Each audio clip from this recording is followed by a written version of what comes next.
Tetragrammaton.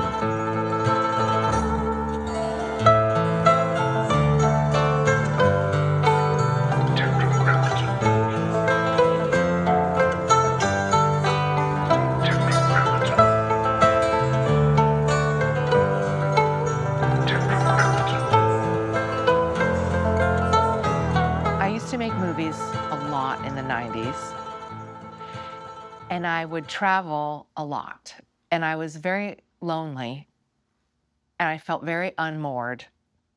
And I think part of what gave me a feeling of purpose and comfort outside being on a movie set, which you never know what days you're going to work or not work. And so you can end up being alone, in a hotel room or in an apartment for a long time, is that I would try to crack a city because I love food. I love art. My dad was a painting major at Tulane, and then he went into TV, and he instilled like this obsessive love for fine art and food. I got a lot from my dad.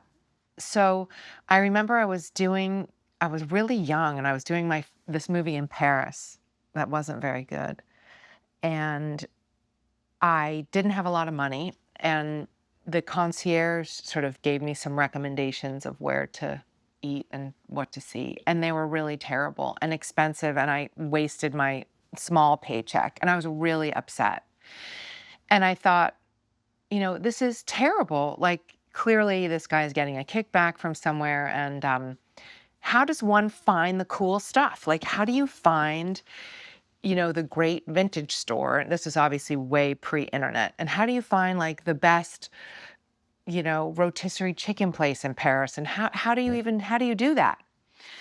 So during my time off, I would walk around Paris with a notebook and discover and find things and keep notebooks full of notes. And I would, if I saw a really cool looking girl somewhere, I would stop her on the street and say, like, where do you have coffee and where do you shop? And I just started keeping notes. And that's where this idea of curation or making things from the point of view of getting right to the best of the best and saving everybody time, saving myself time.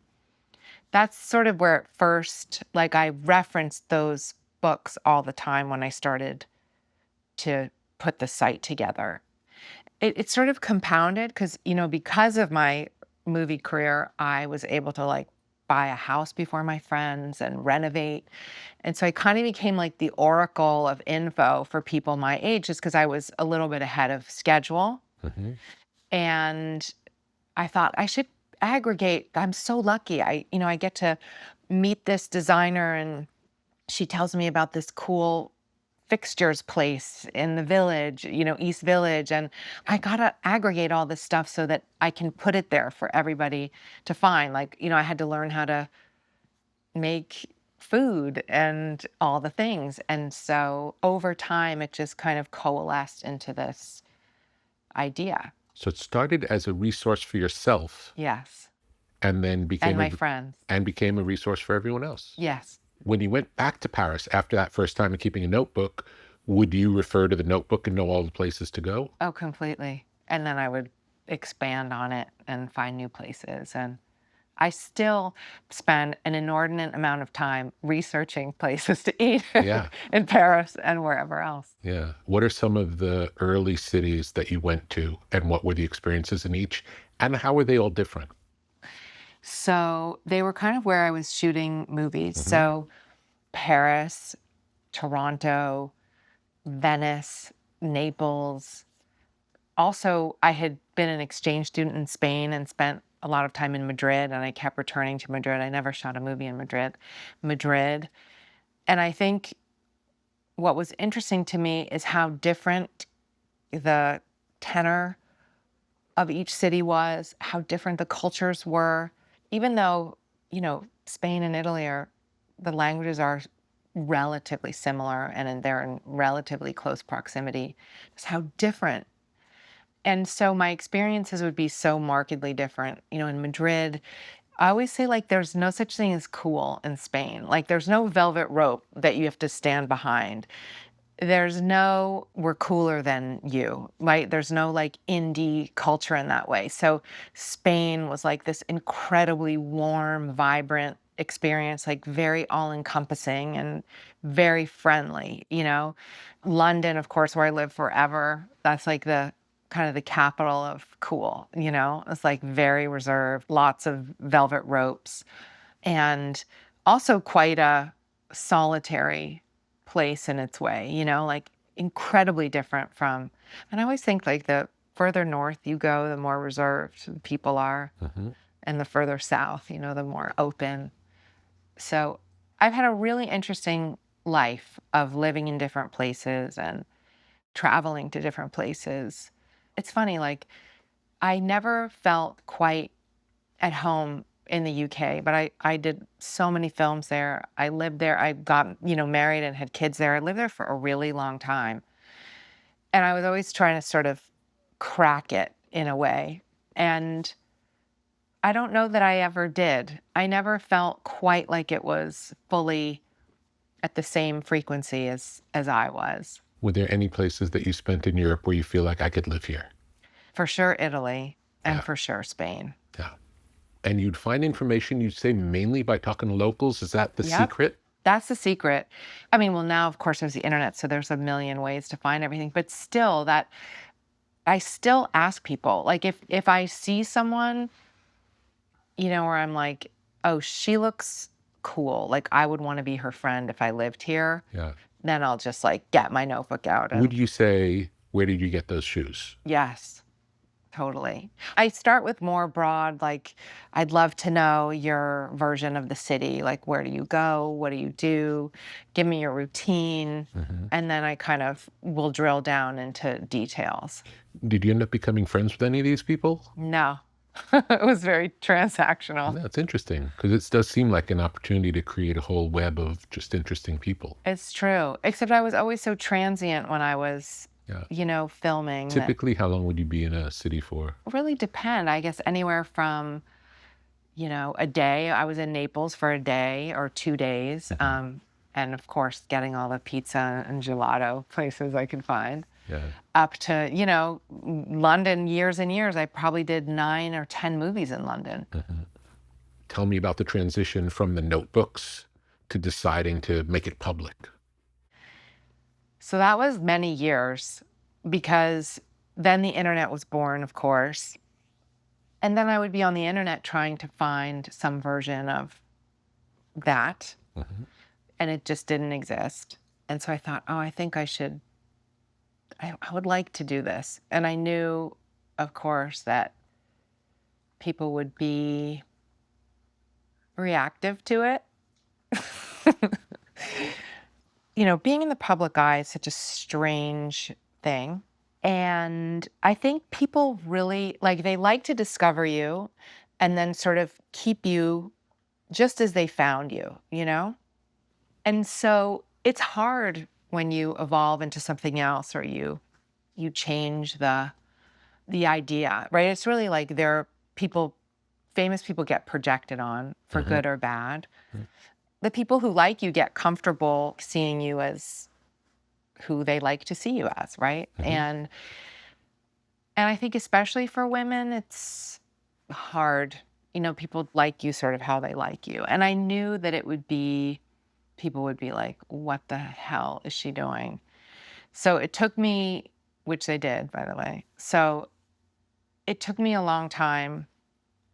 First, I was ideating, like, what would this be? And then I thought, oh, it'll just be a website and I can have categories and different information. But then I did what I always do, which is go to speak to a lot of people who are much smarter than me and have domain expertise. And Hmm. they said, you know, you shouldn't do that because if it's a website, then people are going to expect it to update all the time. Because at the time it was like just media, you know, it was news sites. And I said, well, it's just me, you know, like with WordPress. So I'm definitely not going to be like updating this thing every 2 minutes. And then, do you know Peter Arnell?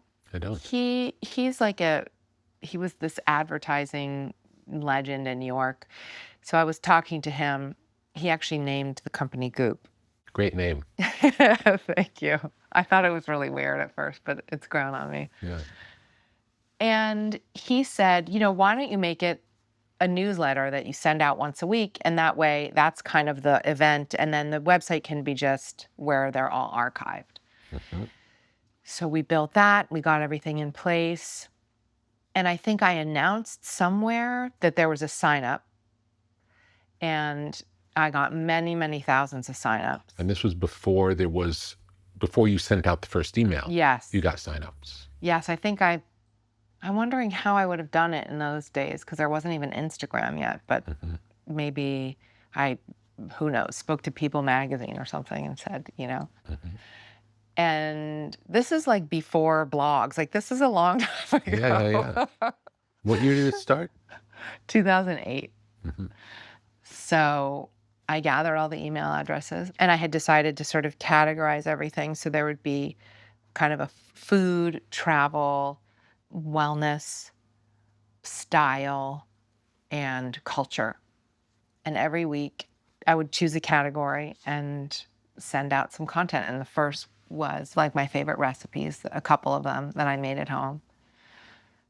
Literally shot on my BlackBerry, the lowest quality. Just, I look back and it was so earnest and so sincere and like so homespun. It seems insane now when I look back that I did it. And Maybe that's the reason it worked, though. Maybe it's like in a world of everything being a big corporate statement, right.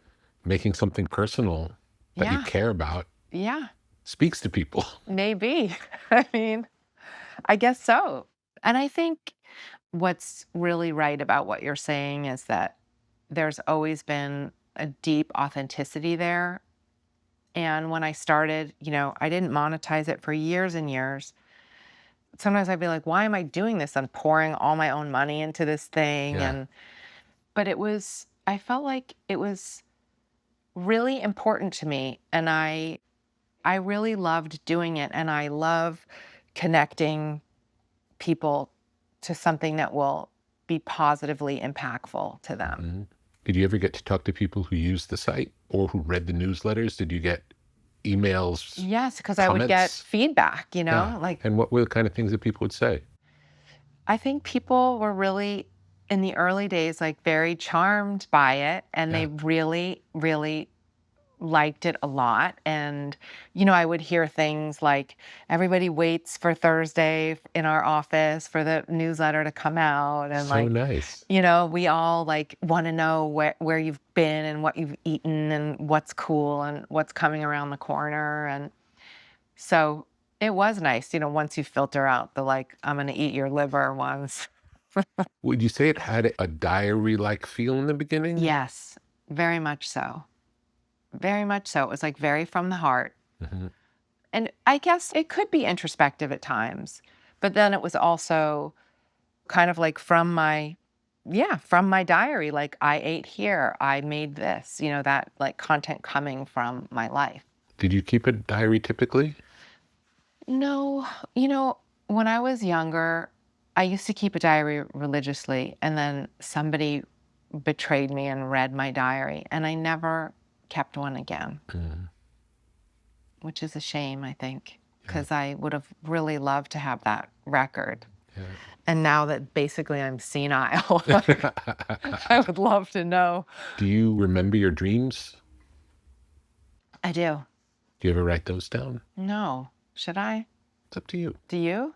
I've done it. I've gone phases where I keep a dream journal.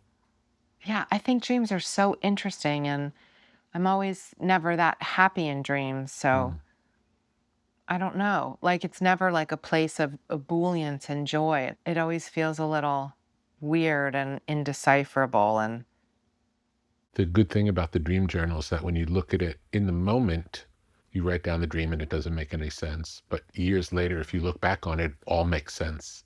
And it's like, oh, it's so clear. Wow. But we're too close because it's coming from our subconscious. Right. So the categories were travels. Travel was always a key. And it sounds like that was the initial spark. It was, absolutely. And then food. Yep. Where I was eating or what I was making. And then wellness. Yes. When did you get into wellness? really early. Basically, my dad, who until he died was the love of my life, he was diagnosed with cancer when he was 54, which is so fucked up because I'm 52. And now I'm like, at the time he seemed like this old man. And now I'm like, this is crazy. Like, it's so young. So anyway, he went through horrible things, and the radiation that he had burned his throat and burned away his salivary glands. He had a very hard time eating. And while he was having the radiation, and stop me if this is too gory, he had a feeding tube. And I used to push the Ensure or whatever, out of a can, sort of high protein nutritional drink directly into his stomach. And no shade to Ensure, whatever the brand was. One day I was doing it and I turned it over and I read the ingredients. And I was like, what is in this? It's like what's in baby formula now. It's not good stuff. Right. And I couldn't pronounce or recognize one ingredient. And I looked at this man who was suffering and I thought, is there possibly a correlation between, like, can we be maybe thinking about this in a different way? And it was like a light bulb went off. And that's when I started researching, all the way back to Hippocrates, who's allegedly said, let food be thy medicine, let medicine be thy food. And started to understand this idea that we really are what we eat, and that so many of our health issues, our chronic health issues in the Western world, are due to what we're eating. And at the time, this was like a totally radical idea. So I went on this deep dive, and then I started to read about genetically modified gluten and how many gluten per parts like we have in our wheat as opposed to the EU, and glyphosate and all the things. And I tried to sort of present him with all of this information, like when he went to get a PET scan and they gave him a glass of sugar water to drink before because it lights up all the cancer cells and makes him really happy and energized. And I'm like, well, maybe we shouldn't have sugar then. And he was like, I'd rather die than not have, And I would make him like gluten-free food and he hated it. But I felt really galvanized to try to heal him and to try to figure it out. So that put me on this very crazy journey of researching environmental toxins and the gut-brain axis, which at the time, like I remember we wrote about it one time and everyone flipped out. It was like really, really early to start talking about this stuff. And it's funny now. A lot of stuff that's all mainstream now. Fully mainstream. Yeah. Like fully mainstream. Yeah. Which is kind of hilarious.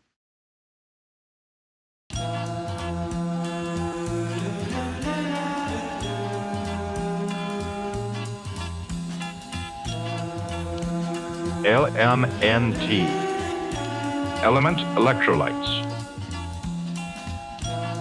Have you ever felt dehydrated after an intense workout or a long day in the sun? Do you want to maximize your endurance and feel your best? Add LMNT Electrolytes to your daily routine. Perform better and sleep deeper. Improve your cognitive function. Experience an increase in steady energy with fewer headaches and fewer muscle cramps. LMNT Electrolytes. Drink it in the sauna. Refreshing flavors include grapefruit, citrus, watermelon, and chocolate salt. Formulated with the perfect balance of sodium, potassium, and magnesium to keep you hydrated and energized throughout the day. These minerals help conduct the electricity that powers your nervous system so you can perform at your very best. LMNT Electrolytes are sugar-free, keto-friendly, and great tasting. Minerals are the stuff of life. So visit drinklmnt.com/tetra and stay salty with LMNT Electrolytes. LMNT.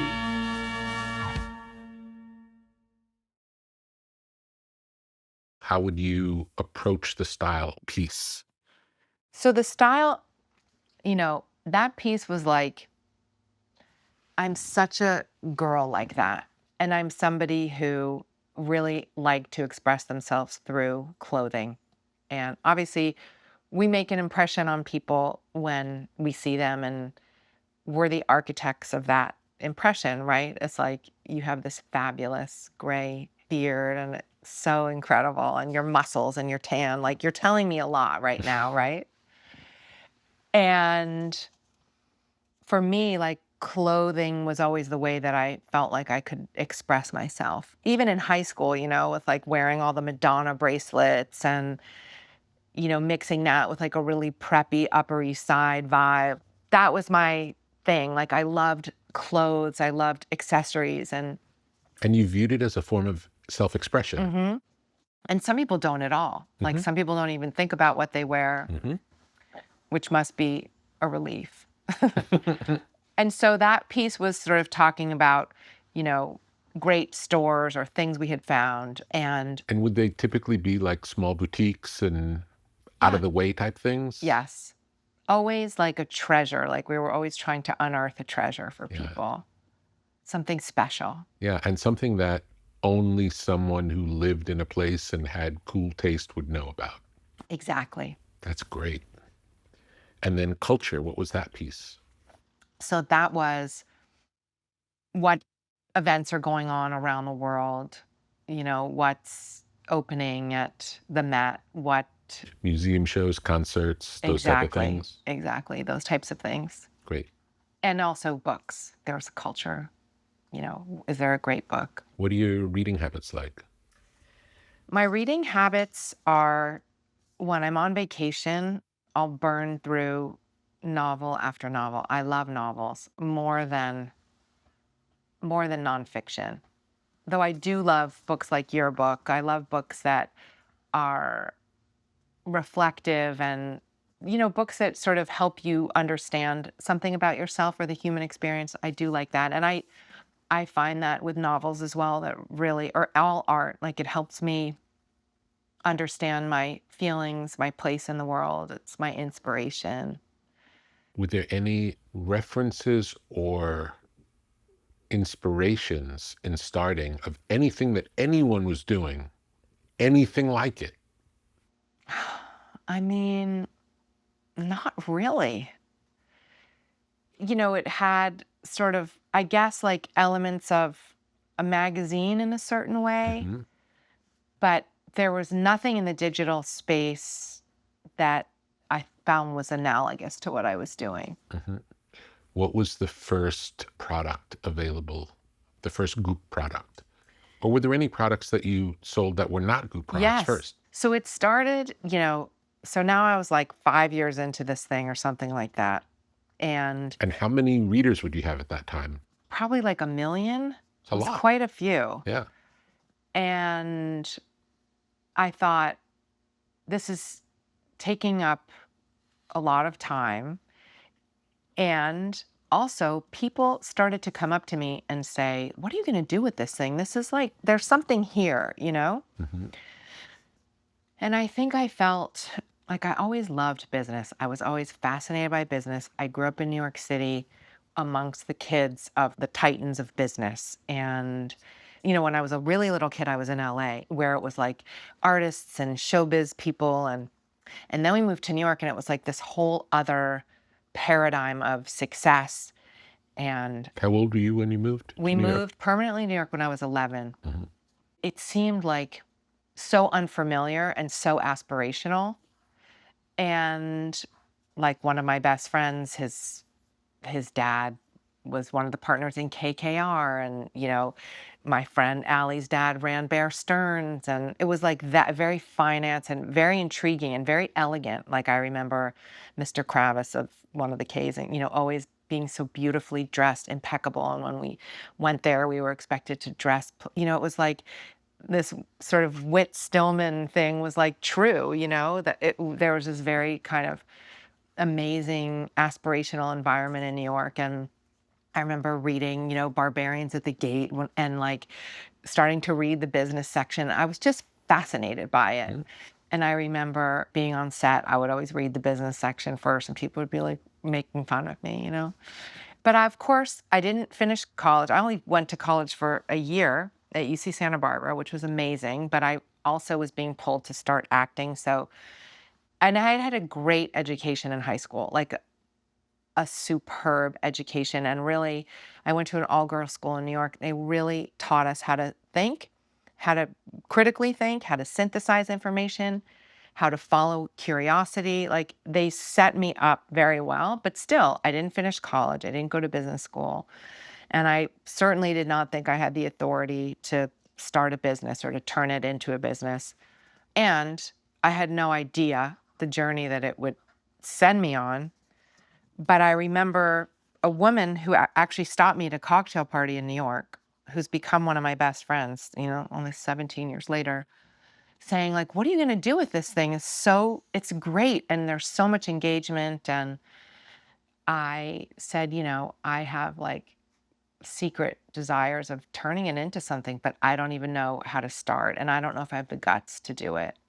And she said, you should go talk to my friend Seb Bishop, who was the CEO of Red, Bono's thing. And he's from the e-commerce world, and he's ready to, I think, do something different. So I went and met him, and I brought him lunch at his office. I think I made him lunch and brought it. And he became my first CEO. And we sort of sat down and thought about how to monetize this thing. At that time, was it still the newsletter, or had it become the website? Or was the website always just a reflection of the emails? It was up until that point just like housing the emails. Yeah. So it was So just the email emails. was the main. That was it. The main way to communicate. That was the whole kit and caboodle. Mm-hmm. And then I worried about how to monetize and like, isn't transaction horrible in and of itself? And then a really interesting thing happened to me, which was I did a piece on the French pharmacy, like all the great stuff you buy at a French pharmacy. And a woman stopped me on the street and she said, oh my God, I love that article on the French pharmacy. It kind of transported me to Paris, and I wish I could have just clicked to buy your edit. And I was like, there we go. Yeah. So we started to build an e-commerce. Isn't that interesting how it came from, you're looking for a way to solve this problem. You have something valuable. You want to figure out how to monetize it. Yeah. And someone tells you what they want. Yes. It's amazing. Totally. It's like how the universe supports these beautiful endeavors. Yes, it's true. It is true. Yeah, she unlocked something for me. And we also were doing some brand partnerships. So like a brand would call and say, can we integrate product in a shoot? Like if you're doing a fashion thing. Give me an example of how that works. I don't know what that is. So for example, like we did a big integration with J. Crew where we did a collaboration with them with certain pieces. And then we shot it, and it was a collaboration, but it was paid. So it was great because it helped subsidize. By that time we were hiring teams. And I also was really very, very strict on who could advertise on the platform or not. Because Stuff that you liked or used. Correct. Only stuff that I liked or used. Yep. And I felt that it was really important to maintain that integrity, that it was okay to accept a brand partnership, but it had to be something good. It's really an extension of, if you're recommending to people where you think is a good place to eat or what's a great store to go to say, this is a great product that I use. It's the same thing. Yeah. It's about curation. It's about offering a point of view. I think also I had established a lot of trust, which was kind of the secret sauce because it was so unmonetized for so long, and because it just came from a place of me wanting to share and connect, I had built a lot of trust with the audience. And I still think I have that to this day, and I never, ever would want to do anything to jeopardize that. In the early days, was there a point where you decided, I'm going to stop acting? Basically, yeah. And was that related to Goop? I mean, that was percolating while I was still doing movies, right? Yeah. But would you say it was more like a hobby?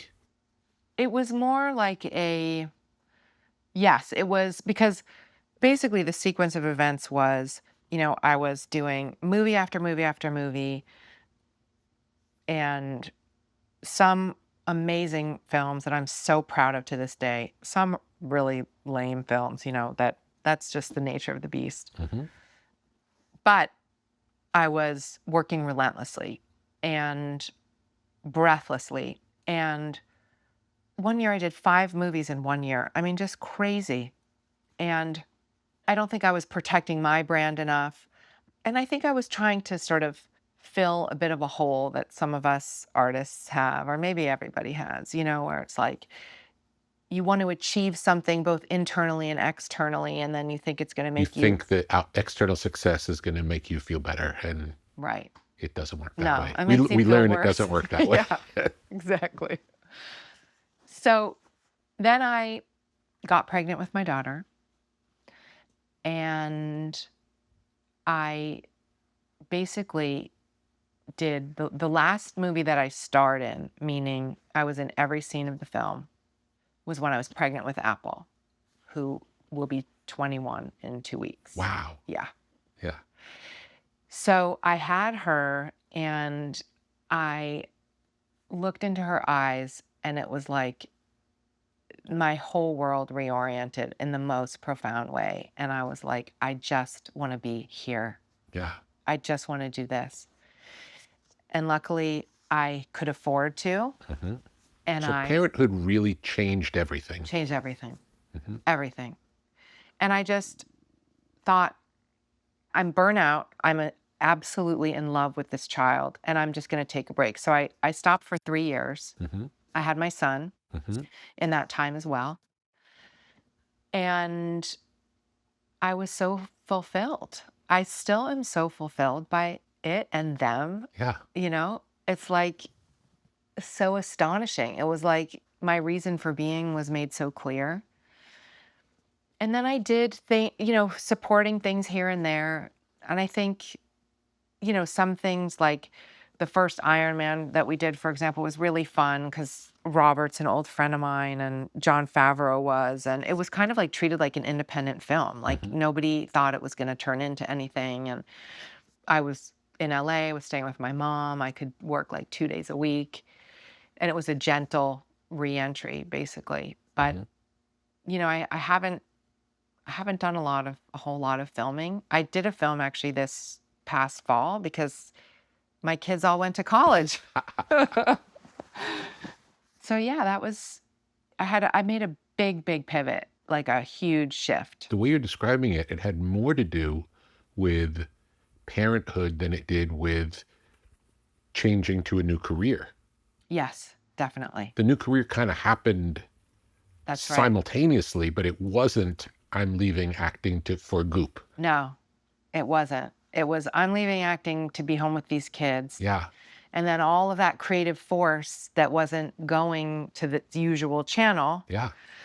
wanted to be expressed in some other way. And I think maybe with more autonomy and agency, it's like I could just put something into the world as silly as a newsletter or a recipe, whereas when you're acting, you really need to wait to get a job or to say yes to the right thing. And, you're dependent on a lot of other things happening. Exactly. And in this case, you were free and you could do what you want and you could share what you want. That's right. Yeah. And I found it liberating and kind of empowering in a weird way.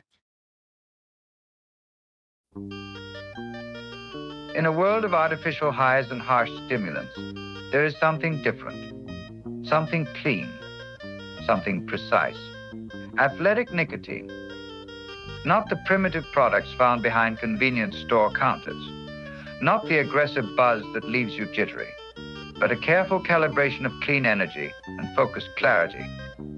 Athletic nicotine. The lowest dose tobacco-free nicotine available. Made entirely in the USA. No artificial sweetener, just pure, purposeful elevation. Athletic nicotine is a performance nootropic. Athletic nicotine is a tool for shifting mindsets. Athletic nicotine is a partner in pursuit of excellence. Slow release, low dose, gradual lift, sustained energy, soft landing, inspired results. Athletic nicotine, more focus, less static. Athletic nicotine, more clarity, less noise. Athletic nicotine, more accuracy, less anxiety. Athletic nicotine, from top athletes pushing their limits to artists pursuing their vision. Athletic nicotine offers the lift you've been looking for.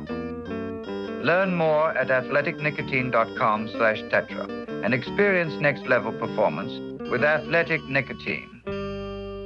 Warning, this product contains nicotine. Nicotine is an addictive chemical. So you had the meeting with Seb. Mm-hmm. And tell me about that meeting and what was discussed in the meeting and what you came up with.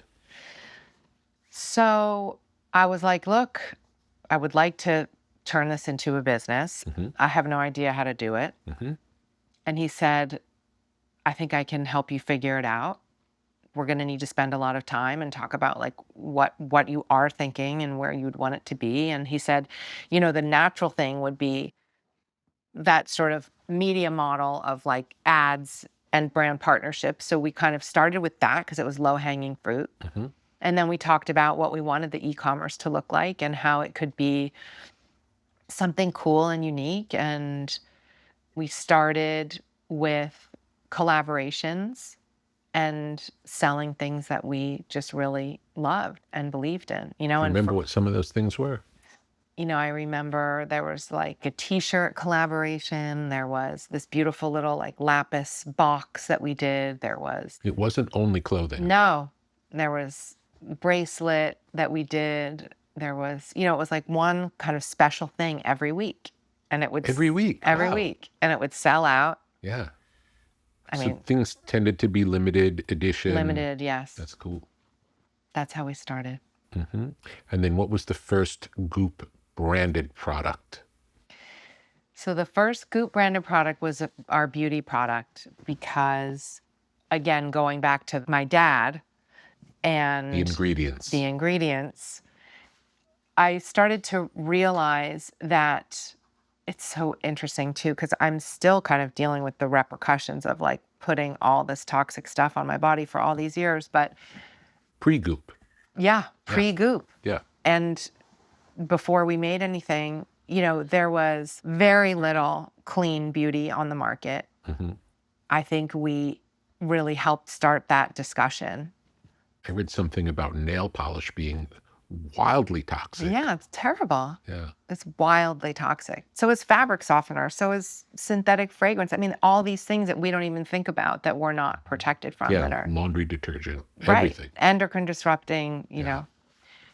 So I was researching again for the site, like we need to get great. And also for you, it And for sounds like me, it was, of it course. really was always your own quest. Right. It was like I identified a white space. There's no clean beauty that's beautiful and that works. Like you could go to a health food store Yeah.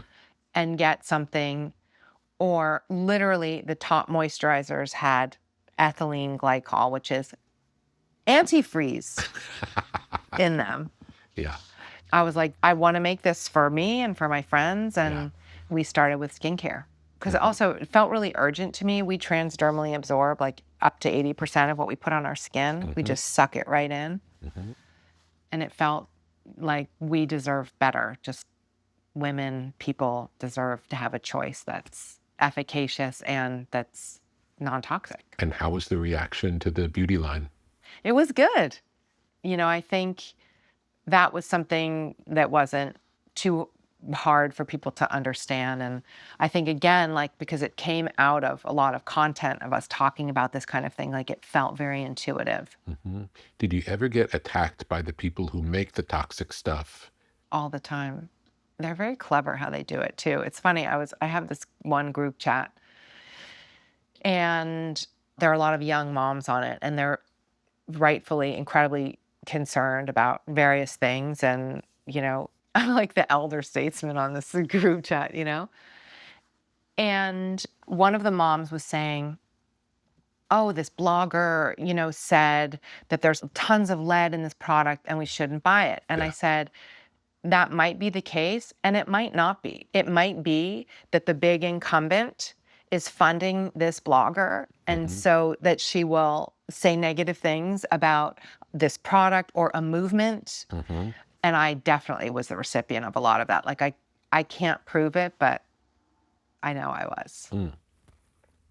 Did non-toxic stuff for children, like non-toxic parenting, did that come into Goop at some point? Yes, I mean we've never made children's products But would you do specifically. articles about it? Oh, we did tons of articles about it. Absolutely. And again, like I had this personal experience where Apple was a baby and, you know, someone had given me something and it was so fragrant. I was like, what is this? Like, what am I rubbing on her? And Burns your eyes. yeah, you know, a lot of the content came out of that as well. After the beauty line, what was next? Fashion. I think that was in 2016 or 17, something like that we started. And would you work in collaboration with brands, or would you do your own branded stuff? No, this was our own label that we started that's all made in Italy.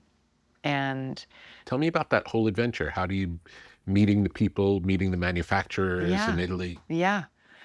This is the part of my job that is so fun to this day. I love making things. And again, I'm making things for myself, you know? I also felt that there wasn't a lot of, by way of sort of designer quality, that was more in a contemporary price point.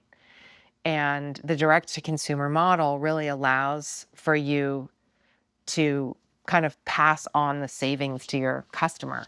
So I remember, again, like I was at a store in Hollywood, a really expensive, beautiful clothing store. And I tried on a blazer, a designer. I was like, this is beautiful. And it was thousands and thousands of dollars. And I was like, this is crazy. I'm not spending $6,000 on a blazer, you know? And then when I went to start doing the discovery and the research, like the factories in Italy, they're making all of the designer clothing, and they can also make your clothing, but you just can decide not to 6x the price or whatever. Yeah. And we work with this great factory in Italy that we've worked with the whole time. And, you know, the way that I approach it is clothes that really are beautifully made, that are cool, but are not overtly trendy. Like you have them forever, you know, it's sort of like our timeless designs. Timeless designs. Yeah. I still wear almost everything, you know, from back when we started. And that's kind of my take on sustainability. Like you buy it, it lasts, and you don't throw it away. If it's too flashy, you can't wear it all the time. So right. And it could be your daily clothing. Exactly. Tell me about the direct-to-consumer model. How did that work? How did it come about? So I think when you think about ways to sell product, right, you're starting a line and you think about what are the ways in which I want to distribute this.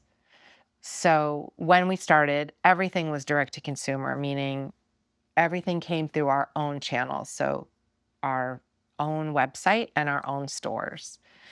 And it was also at that time where direct to consumer was, you know, it started to become this big thing. And you had these companies that had big valuations because everybody was into this idea that you have these great margins and you can protect them.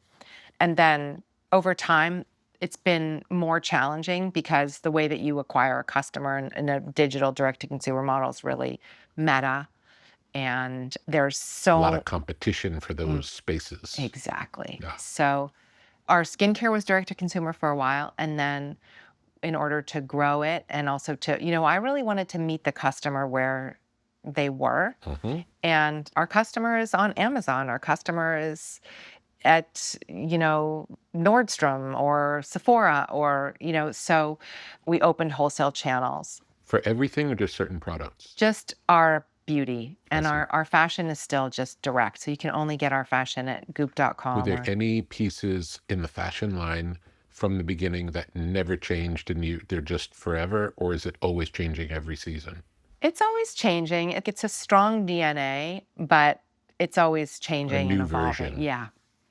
Overall, in the Goop universe, what things do you do in-house and what things do you farm out? We do everything in-house. We don't farm anything out. We do it all. You know, I always joke like that, you know, I have friends who were like, great, I want to, co-found a business. And like, they just were able to kind of become a co-founder. And I'm like the moron who like brick by brick was going, built like finding a co-man and like sourcing raw materials and all the things. But I like doing it all in-house. I think, for me and for Goop, I think it's very important that everything we make has a reason. It's incredibly authentic. It's filling a white space in some way, and that it's of the highest possible quality and offered at a price that's not insane. Mm-hmm. What was the Goop Lab? The Goop Lab was a Netflix show that we did 2 seasons of a Netflix show. The first one was called the Goop Lab, and the second one was called Sex, Love, and Goop. And the Goop Lab was kind of about these different healing modalities. One was about psychedelics for healing PTSD. This was a long time ago, before it was like in the conversation. One was on psychic mediums, which is just fascinating. It's sort of like going across the catalog of like different cutting edge ways that people feel, heal or can feel more connected, et cetera. Mm-hmm. Sounds great. It was good. What would you say were some of the biggest breakthrough moments in Goop? Wow. I remember when our first e-commerce platform was this thing called Magento, which we got off of. And when we were on Shopify for a while. And then we got off of Shopify. Now we're going back on Shopify. The joys of being a non-technical founder. And I remember when we were on the Shopify app, it has this feature where it'll go like cha-ching, like a cash register, and you can see orders come in. And I was like, I can't believe like we built something and now like, orders are coming in on the phone. Like I felt like it was this huge moment. It's also interesting when you have a virtual business to be able to see in real time it reacting. Because if you had a store, you would see all the people in the store. I know. But when it's virtual, it's hard to know anything. It's true.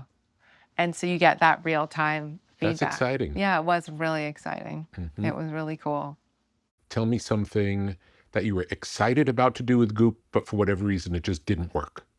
Oh my gosh, there's a lot. I mean, there's certain products or product lines that we did that, we had these great vitamins, for example. I worked with these, a different MD for each one. So supplements. Yeah. And they came in packs and they were to address certain issues. Like we had one for fatigue. It was called Why Am I So Fucking Tired? And it was this fantastic vitamin pack. And we And they were vitamins that you would take yourself? Yes, exactly. Yeah. And made in the best, triple certified manufacturers, et cetera. And one was called High School Genes, like for metabolism. And I've had this incredible experience of learning and failing and learning and succeeding on the job, right? So when we made the supplements, I didn't know to build enough margin in so that we could like advertise them and put some marketing behind. So they were never really profitable and it just became too difficult, even though they were great. And when we discontinued them, people were very upset. Mm-hmm. But I would say, things like that where like wellness products, when we did them, I didn't understand like the margin profile and how to do it. Mm-hmm. So that was hard. It's always hard when you sunset a product, Mm-hmm. It's like we did these bath soaks and now we only have one that remains.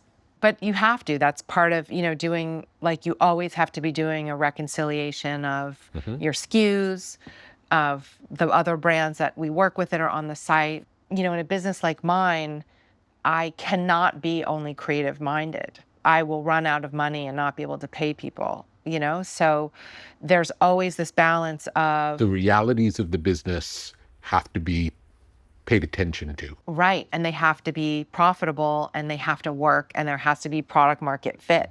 Like I could make product all day that I would love and buy, but it might not work and it might not be a sustainable thing. When did the idea come to have the first store, physical store?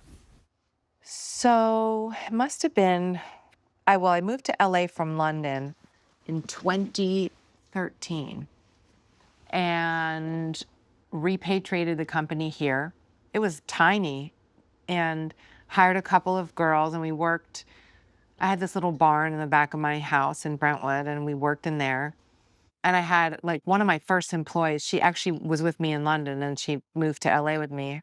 Her name was Britt, and I'm still close with her. I love her. She was like full of creative fire, and she was a great partner for me. And she was like always helping me find like chic things and always had great marketing ideas. And she said to me, "Oh, there's a space in the Brentwood Country Mart and we could do a pop-up there." And I was like, "That is fantastic. Let's do it."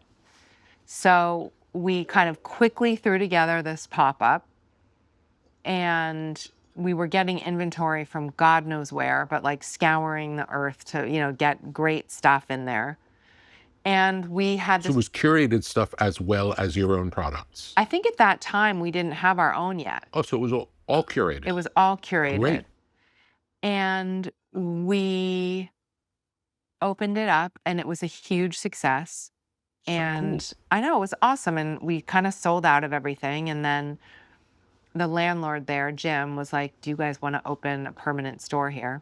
And so we did. And for a while we did this pop-up model where we would go around the country and do these pop-up stores in it, which was great and so much fun. And then little by little, we would make some permanent stores. And then during COVID, we closed a couple, and now we're opening more again. So much of today's life happens on the web. Squarespace is your home base for building your dream presence in an online world.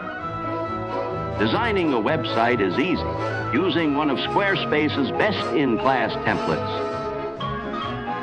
With the built-in style kit, you can change fonts, imagery, margins, and menus, so your design will be perfectly tailored to your needs.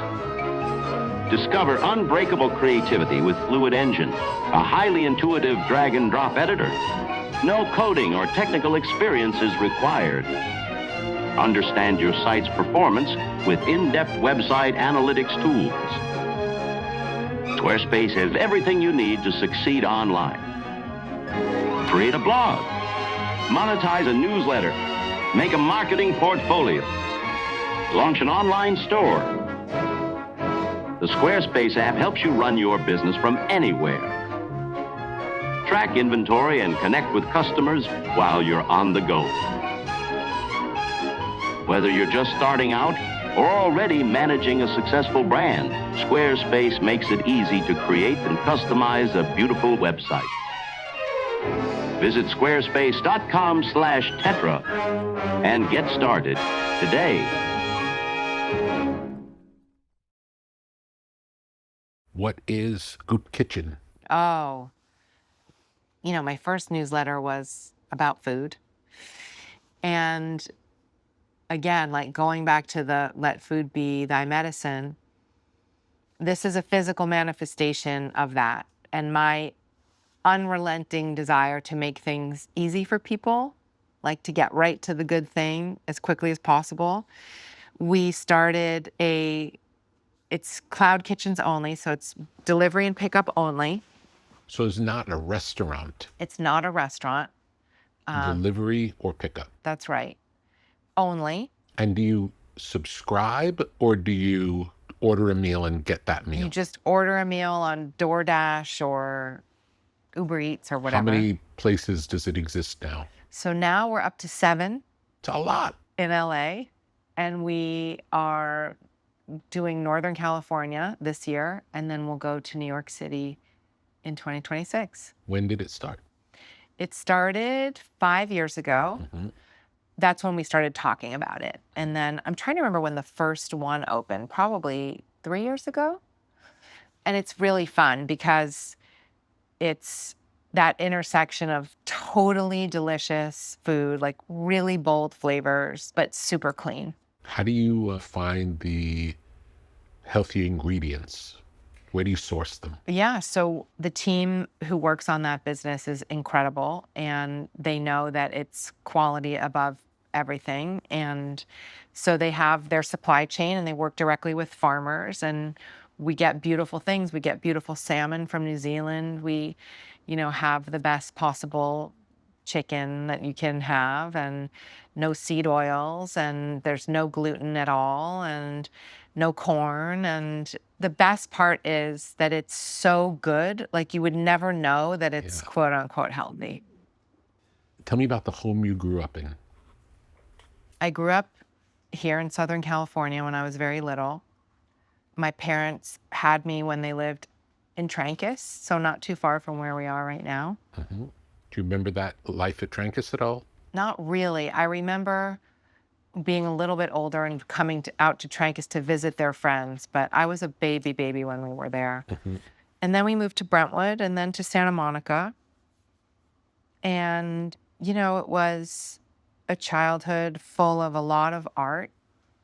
And my father was hilarious and very loving. My parents were, my mother had this incredible artistry and warm femininity. And we were around a lot of actors, and it was anchored in a lot of troupe spirit, of like your band of players, like we went to Williamstown every summer. My mother would do the Williamstown Theater Festival. So we would go there, and my brother and I went to camp in Vermont, and we had a lot of exposure to creativity.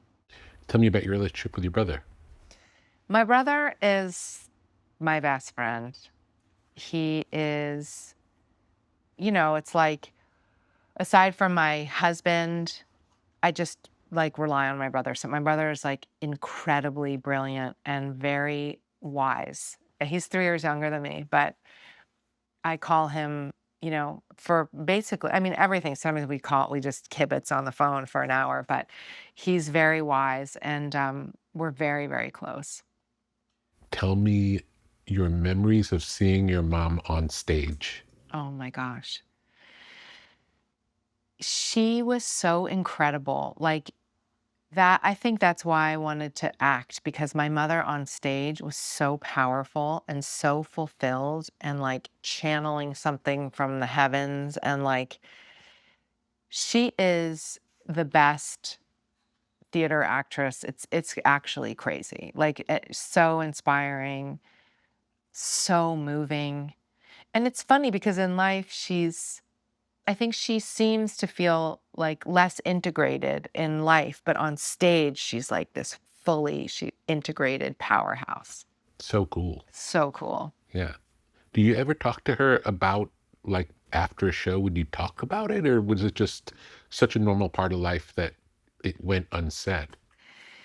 I remember talking about it. I remember I was a teenager and she played Blanche Dubois in A Streetcar Named Desire in Williamstown with Chris Walken as Stanley and Sigourney Weaver as the sister. Like, it was incredible. Amazing.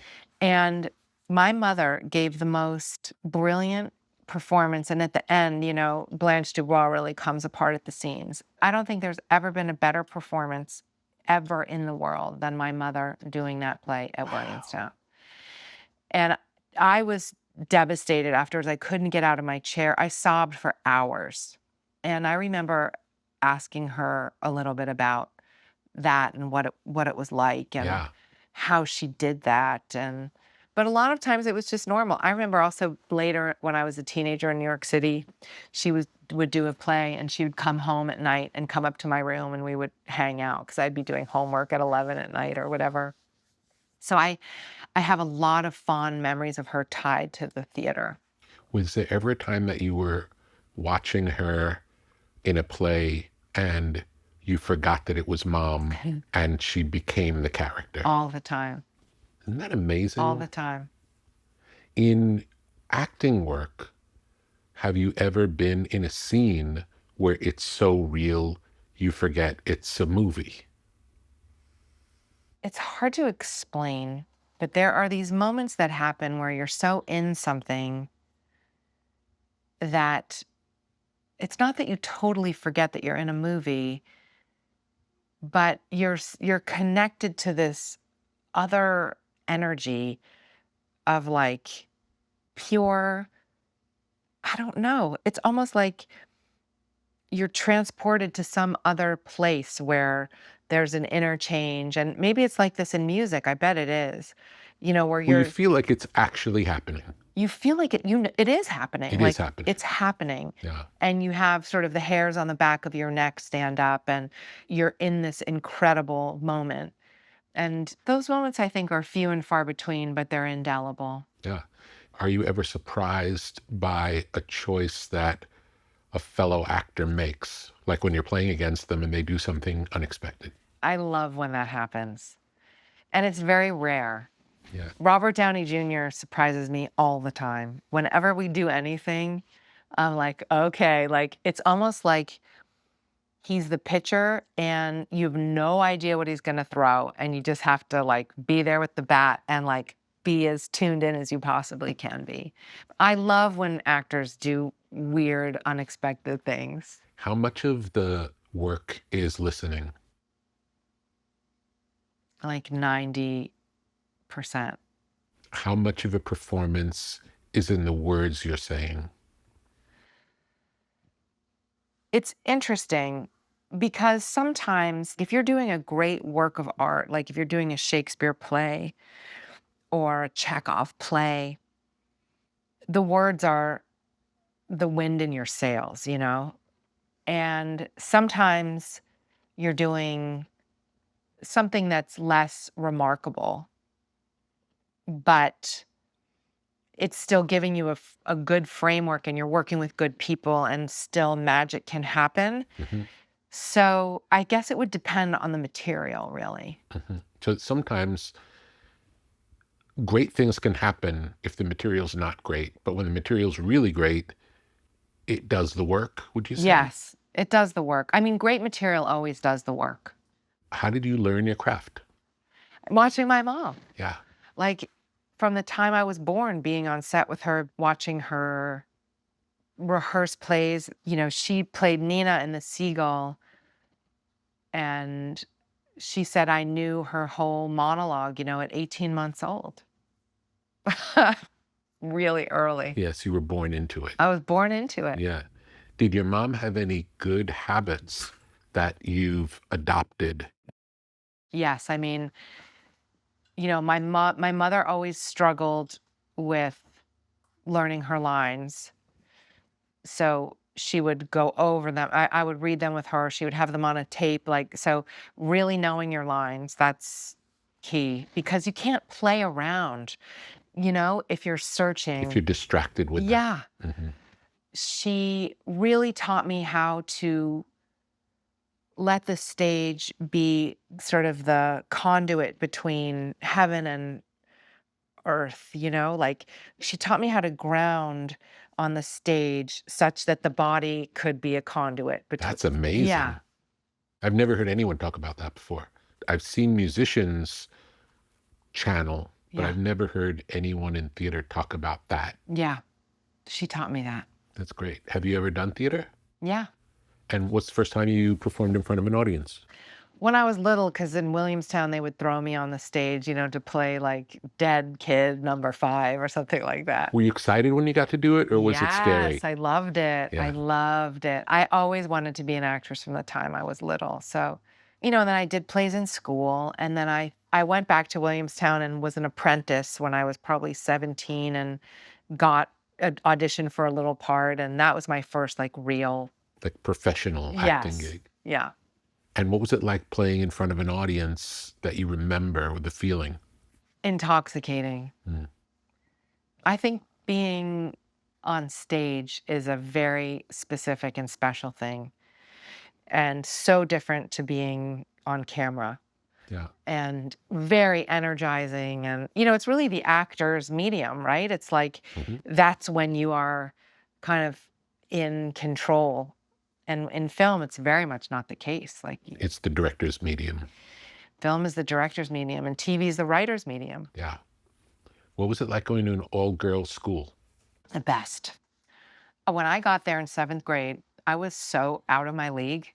Like, I had gone to this hippie, sweet school in Santa Monica where I still have like best friends from, which is so hilarious. What was that life like? It was called St. Augustine by the Sea, and then it became Crossroads because Paul Cummins, who was the head of he was the head of both, and then he combined them.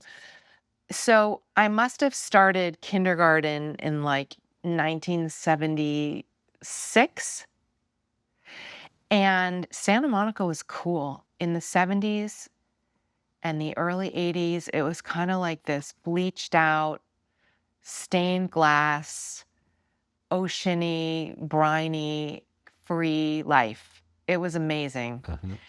And It was kind of like discarded in some ways. yes, totally. It felt like no one was there. There was Yeah, like I this. remember the first time I came to Santa Monica to go to a bookstore, and it was on the 3rd Street Promenade, and the whole 3rd Street Promenade was boarded up, and there was this one cool bookstore, an art bookstore. Wow. Yeah, it was like vacant. Yeah, it seemed like it had a time in the past, Yeah. but now it's no more. Yeah, that's right. And we had this kind of great, childhood. There were some ups and downs, of Mhm. course, but in terms of like, I really loved my friends and I loved being in California. But then we would travel a lot because my mom, she would do a Broadway play and we'd all pack up and go, which I loved too. Mhm. Or we went to South Carolina. She did the Great Santini, and we all went and we would like enroll in public school in South Carolina, in Beaufort, and we would live there. So there was a bit of a gypsy thing to it. Mhm. But I didn't learn very much at my elementary school by way of, spelling or arithmetic, the basic things. So I don't know how I got into Spence, the school that I went to. I have no idea. I think it was because, going back to reading, I had read novels early and I remember talking about them in my interview, and I remember the look on the lady's face like, wow, this 11-year-old kid's already read, Jane Eyre and whatever else. And I think that's why, because I'm sure my test would have been just terrible. Mhm. And so I got to Spence. I was totally out of my league. What were the other kids like? They were New York girls. Like, they were faster, Sophisticated? even in 7th grade, Yeah. they knew what was what. Mhm. And they were incredibly independent. Like, so I learned to, hop on 3 subways to get to my best friend Julia's house in the village. I learned, yeah, I got mugged. I would go to the steps of the Met and the boys would skateboard, and, we would go at night and like smoke cigarettes, and, like it was a much different world than LA. And the girls were brilliant, really smart. And it was like this super steep learning curve. Like, I had to learn how to write, how to spell. It took me like 2 years to catch up, which was hard on my self-esteem, Mm. but I got there. Did you feel a need to catch up? Yes. I'm much better since I turned 40, and then way better since I turned 50. But I used to be very susceptible to people's opinions and Would you say expectations. it was more peer pressure or competitive nature? It was more like lack of self-esteem. The weird thing about me is I'm probably the least competitive person you'll ever meet. Mhm. Like, I just don't care. I don't look to the side. It doesn't bother me what anybody else is doing. I'm here on earth to do my thing and like Mhm. all my trials and tribulations, and so is everybody else, and it's nothing to do with me. Mhm. But I am susceptible to feeling, especially then, less than, or Did you want to fit in? I wanted to fit in. And the cool thing about my school is that being intellectual was cool. So I had to like get on it, Tell me about living in Spain when you were young. It was incredible. How old were you? I was 15. You were there by yourself? Yep. I signed up in my Spanish class. And I remember my dad bringing me to the TWA terminal. You flew there yourself? Yep. I got to Madrid. I got on a bus. I went to this tiny town. And my Spanish mother picked me up off the bus. Did you speak Spanish already when you got there? Nope. Did anyone speak English when you got Nope. there? Wow, that's radical. It was insane. Yeah. I probably spoke Spanish like 10 days later Yeah. because there was literally no other So choice. otherwise you wouldn't have had food or... That's right. Yeah. That's right. It was really one of the most special experiences of my life to this day. It changed me. It made me understand the scope of the world and how different people are in different cultures and foods, and how when you learn another language, you get given another life. You know, it's like a whole other framework and culture and meaning. And I'm still very close to my Spanish family. In fact, my Spanish father walked me down the aisle when I married Brad. Beautiful. Yeah. That's great. Yeah. Yeah. You've had close relationships with some strong, successful, artistic men over the course of your life. Would you say there's a quality that runs through all of them that you can recognize? I think I've always been attracted to artists. And I think there's something very beautiful about a male artist, that they're sort of eschewing or turning on its head the idea of what masculinity is supposed to be, because creativity is such a archetypal of the feminine, right? It's like collaborative and creative and channeling and mysterious. And you know, my dad was an artist. I mean, he was so tough in his own way, you know, like this tough Brooklyn Jewish Long Island, you know, guy. But he had this incredible softness and creativity, and so I love that. Like, I love the balance of masculine and feminine qualities, and like that, men who are unafraid to have vulnerability in their work. It's so beautiful. How was your parents' relationship?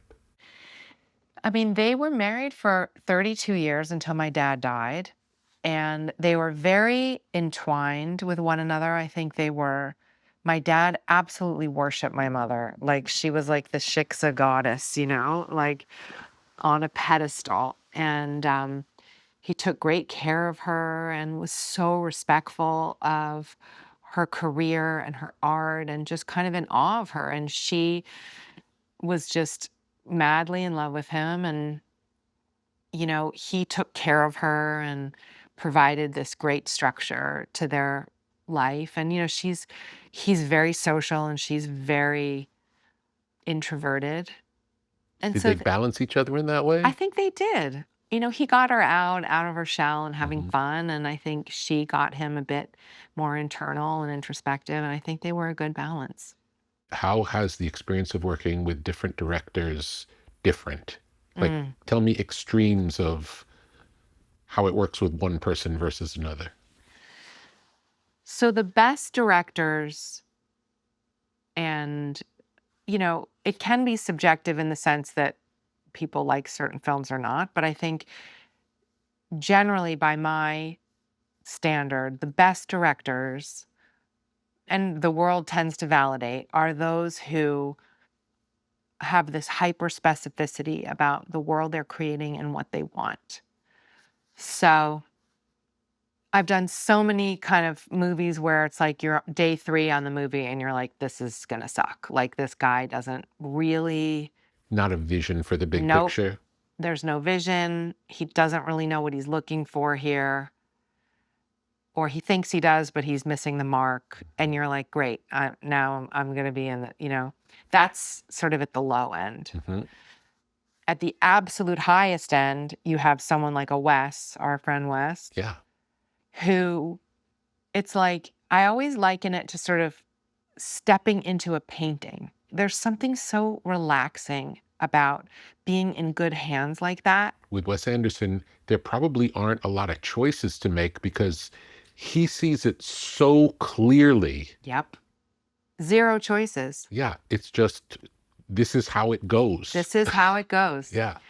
And for I me... think Hitchcock was like that too. Yes. Very specific. even Very though different specific. films, but that idea of like having a world view that they're presenting. Yes.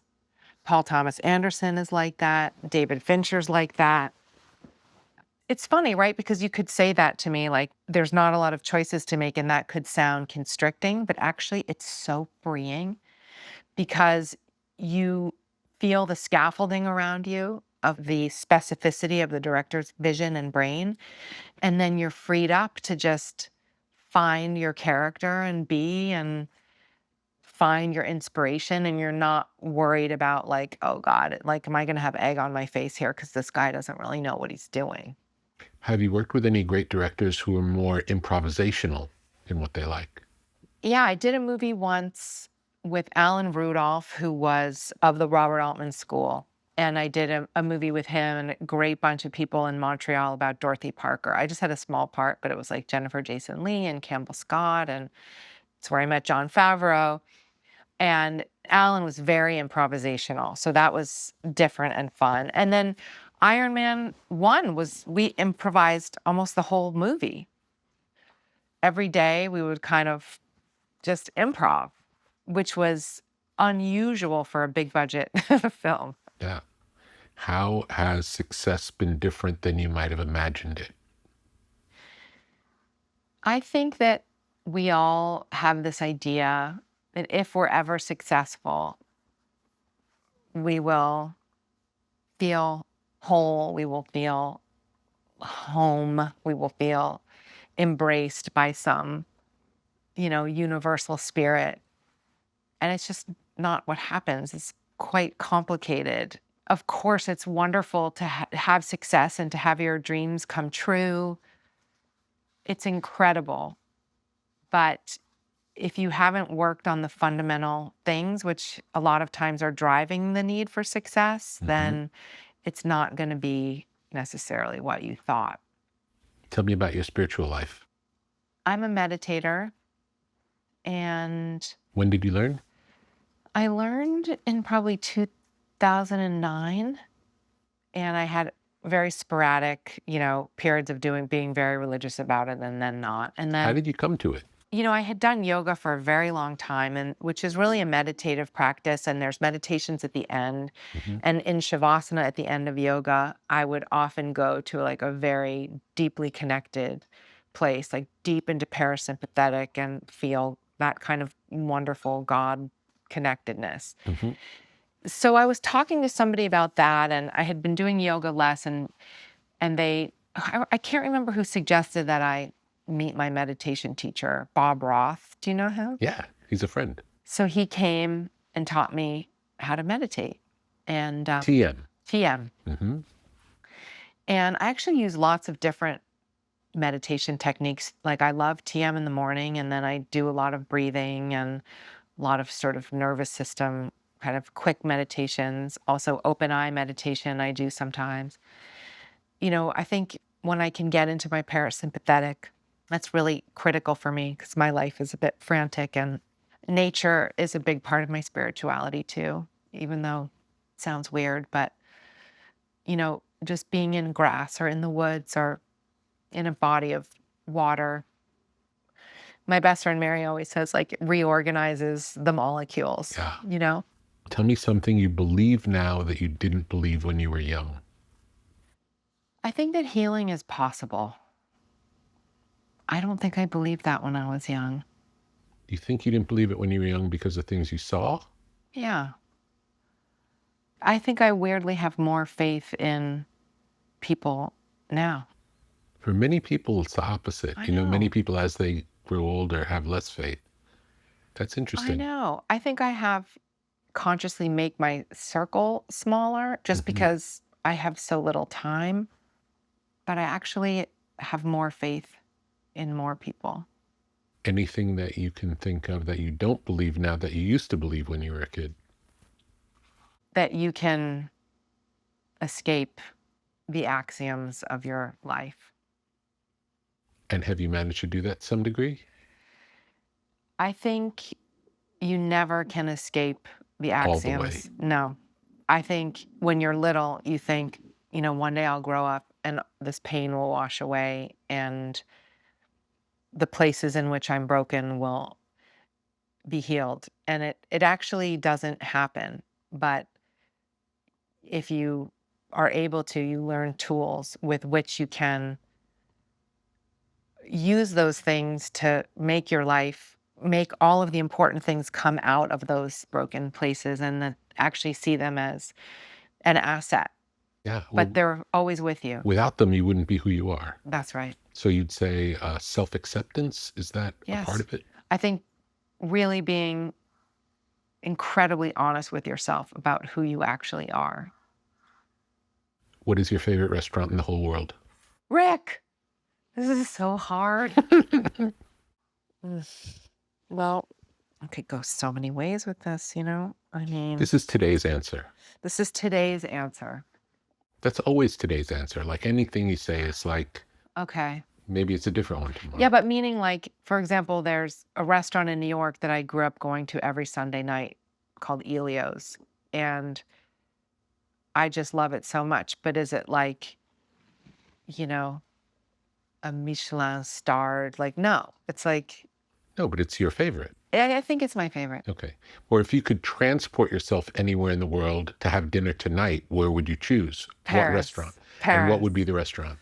I think I would go to this kind of newish place that I love called La Renommée.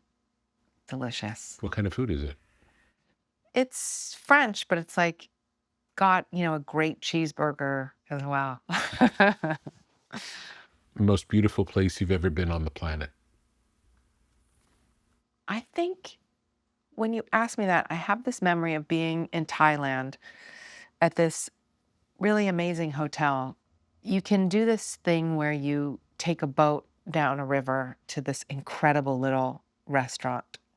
And I remember being in this boat and going down this river, and it was kind of wordless and at sunset. And it was the most beautiful place I think I still to this day, when I think of that, I have chills. That sounds great. Incredible. How do you think you're most misunderstood? Let me count the ways. I think for people who don't know me or haven't interacted with me or maybe haven't listened to me on a podcast, I think I'm misunderstood. Like, I think I've been in the public eye for a long time. I think people think, you know, I was raised in a particular way, like I was raised in privilege, and that I'm sort of live in a rarefied air, and it's just not who I am.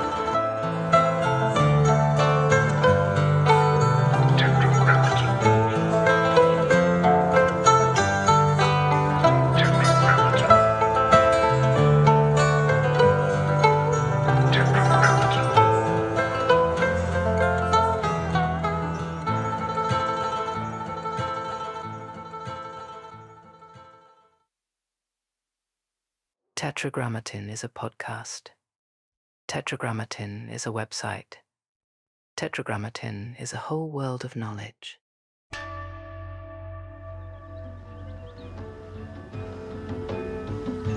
What may fall within the sphere of Tetragrammaton? Counterculture? Tetragrammaton. Sacred geometry? Tetragrammaton. The avant-garde? Tetragrammaton. Generative art? Tetragrammaton. The tarot? Tetragrammaton. Out-of-print music? Tetragrammaton. Biodynamics? Tetragrammaton. Graphic design? Tetragrammaton. Mythology and magic? Tetragrammaton. Obscure film? Tetragrammaton. Beach culture? Tetragrammaton. Esoteric lectures? Tetragrammaton. Off-the-grid living? Tetragrammaton. Alt spirituality? Tetragrammaton. The canon of fine objects? Tetragrammaton. Muscle cars? Tetragrammaton. Ancient wisdom for a new age. Upon entering, experience the artwork of the day. Take a breath and see where you are drawn.